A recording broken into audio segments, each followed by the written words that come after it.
So, when learning about the physiological changes that come when someone falls in love, right, male or female, it is interesting the difference. And I thought about this because then when you kind of throw addiction into there, I wonder how that changes the outcome. If a man falls in love through commitments that he makes to a woman, right, because it releases vasopressin, vasopressin can only be released through long-term commitments that they continue to do for someone else. Now, testosterone is like the hormone that's released when they want to court you and they're obviously attracted to you and you're like a conquest to them, right? Like it's a hunter thing and it's instinctual. With women, it's released through oxytocin, which comes when we have like physical affection or, when we sleep with someone. That's why it's best that we don't sleep with a man in the very beginning and we let them court us and do things for us, right? We shouldn't be doing everything for a guy. And that's interesting because when I look back, I've always been the more dominant when looking into dating. I would always be the one that gave the go ahead. I was always the one who was like, probably too nice if I like someone, but still kind of like let them chase me. And then once like it was solid and slowed down, it was like a flip flop. I don't know how to explain that, but that's what I've been doing wrong is picking men with mental health issues, substance abuse issues, alcoholism, and that's fine. I don't mind being with somebody who has those things under control, right? Who's worked through those things, who's done some self-healing. That's a part of a pattern that I have. But when looking at the hormones released, when I think about it, right? So like if I have resentment towards somebody who's in recovery again and they made it a year and I'm dating them.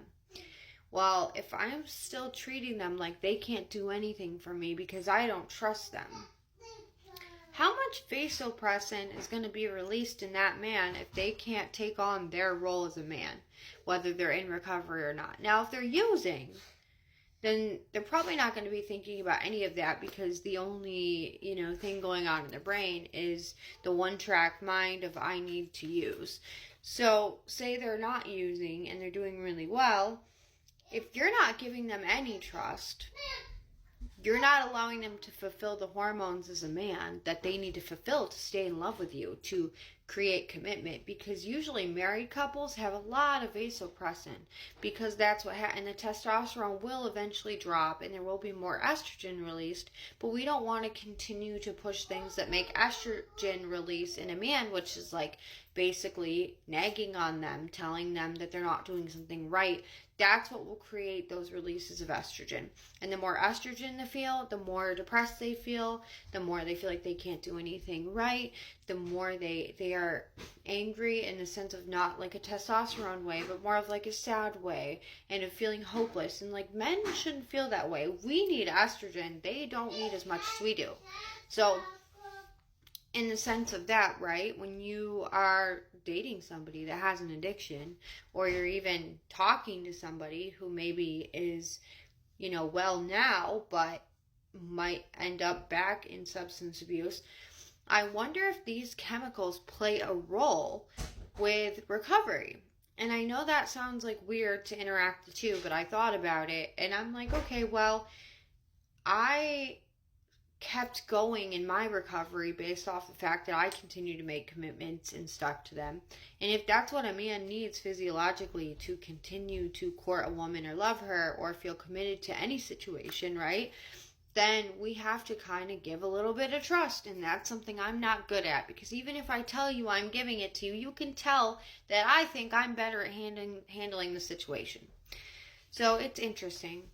And it kind of plays a part in the pattern of like we either go for someone that is very familiar to us, even if that is very toxic based off our childhood, or somebody that like can carry our offspring if we mate with, will basically have all the traits in their genes that we don't have, so we can have our children survive.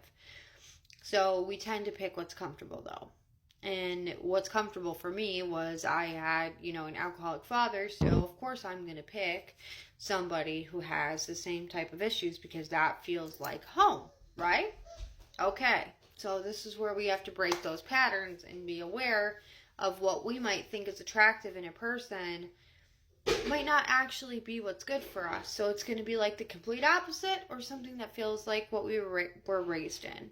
And this is where all the hormones play in. And I don't know. I just thought it was interesting to think about.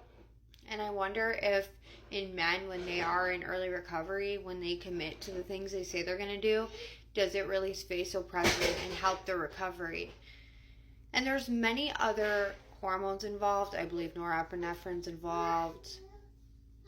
Or maybe it's epinephrine, I'm not sure. But there are these other hormones that come into play with long-term commitments. But I just thought it was interesting because we fall in love differently. So I wonder if our recovery is differently when hormones are released and we're not always worried about getting or using or anything of that sort, right? Because I'm 7 years out, and somebody who's new in recovery, all those emotions, maybe the reason why they're picking up women so easily is because all these hormones are suddenly just like coming out really hard. And for women, if we, feel closer through sleeping with someone because it releases oxytocin or touch, then maybe that's why women in early recovery are immediately searching for someone to love them and touch them because they're looking to release this oxytocin, or maybe they want more of it, or there is more of it coming and they don't know how to handle it, you know what I mean? Because they've been covering it up with using forever. So it's an interesting concept, and I kind of want to look into how they would interact. They may not interact at all. There may be no reason why they even would be looked at together, right? But I don't know.